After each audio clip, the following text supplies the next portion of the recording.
Can you hear me now? That's better, right? Okay.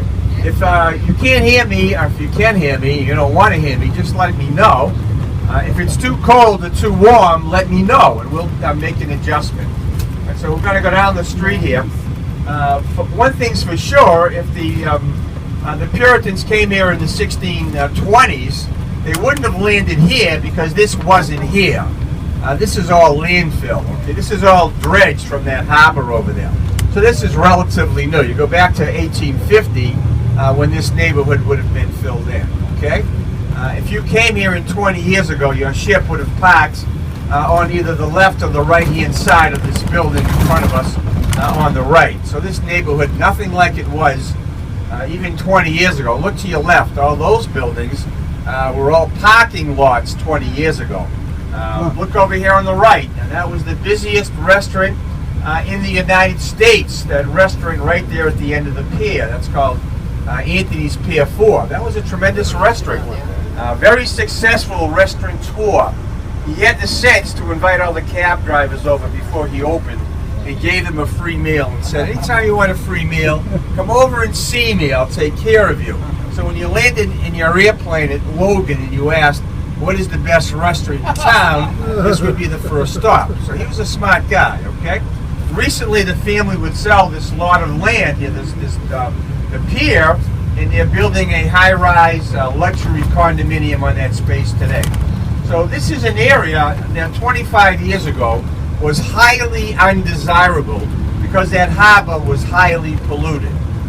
We had a lot of dead fish out there. It was not a pleasant place to be. But one if by land, two if by sea. Paul Revere knew it was by sea, most likely. Paul Revere would take off in this direction. He would leave before the two lanterns were hung in the Old North Church. You know why? Because he has spies. He has spies here that told him that. So he rides off. The signal is then shown, and it's shown for the people who live over there, not for Paul Revere. Okay?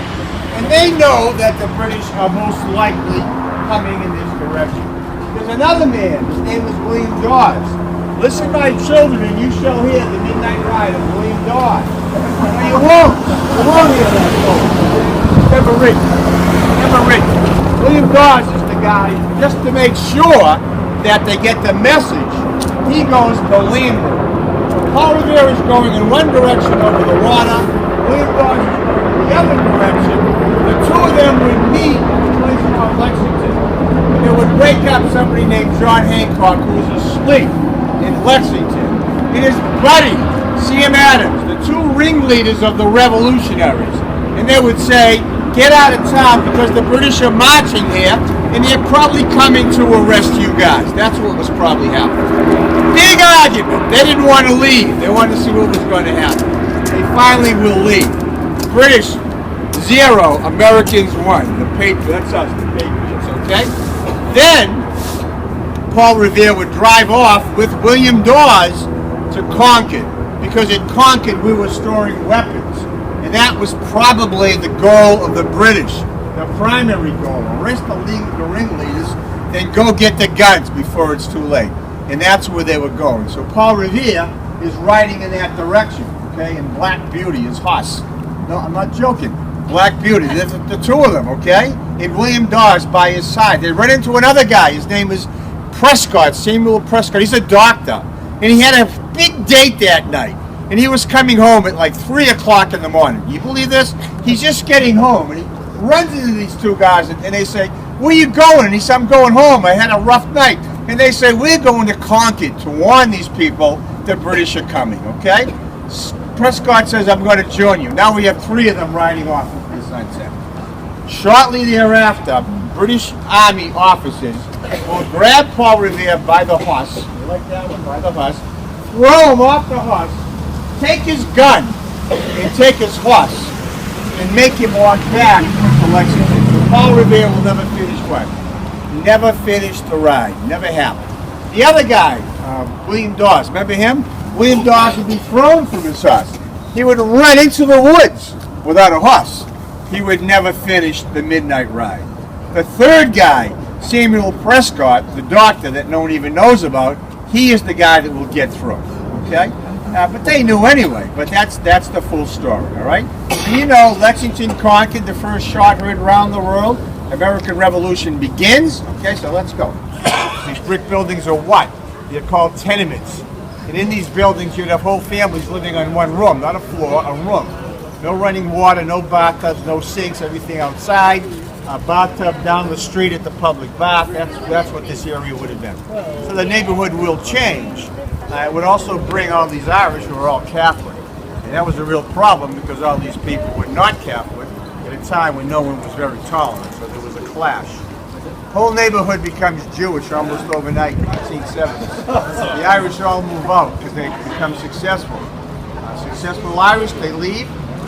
Jews move in. You'll see Stars and David in some of these buildings. You know, if you look at the architecture, they all have different styles. That looks like a piece of Dutch work over there. You also have additions on top that weren't there originally. So the neighborhood continues to grow. As it grows, the little buildings are all being torn down. The last wave of major immigration are the Italians. So starting in the 1870s, 1880s, 1890s, peaks around 1913, this whole neighborhood becomes Italian. Now there are no houses left. There are all tenements built so close together because we get everyone jammed in. Okay, and that's what the neighborhood is today. It's primarily Italian. That's a good thing because that means good restaurants and good food. Yeah. Have a look at that. So you look to the right. Now, isn't that a nice looking library?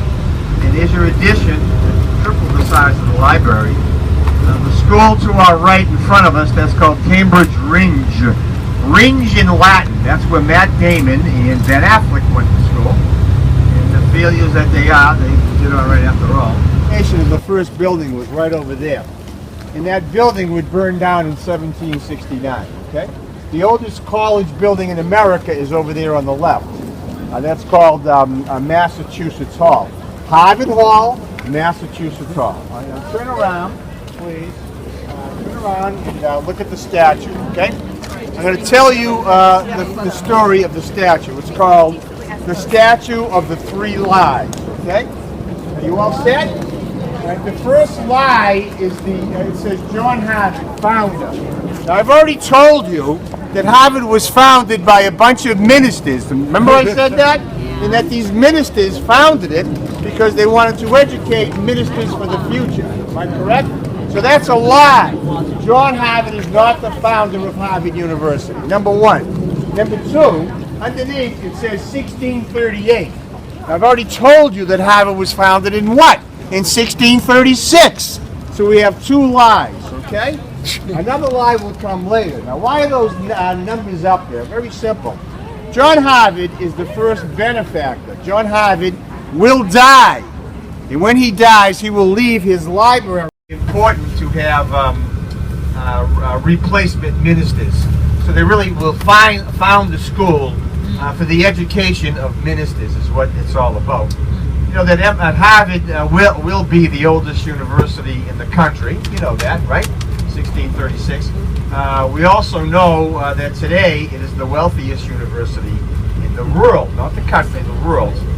If you saw a list of all the countries in the world, Harvard would fit right in the middle in terms of gross national product. You know, their endowment is worth in excess of $37 billion, okay? And that's worth more than half of the economies in the world. So it's a very, very wealthy place.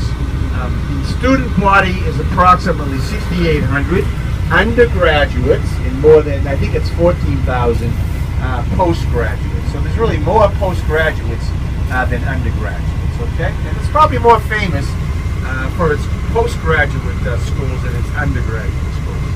So we're going to go straight ahead. And, what else? The other thing, these people are also people of substance. Many of them were lawyers, merchants, and ministers. They were highly educated.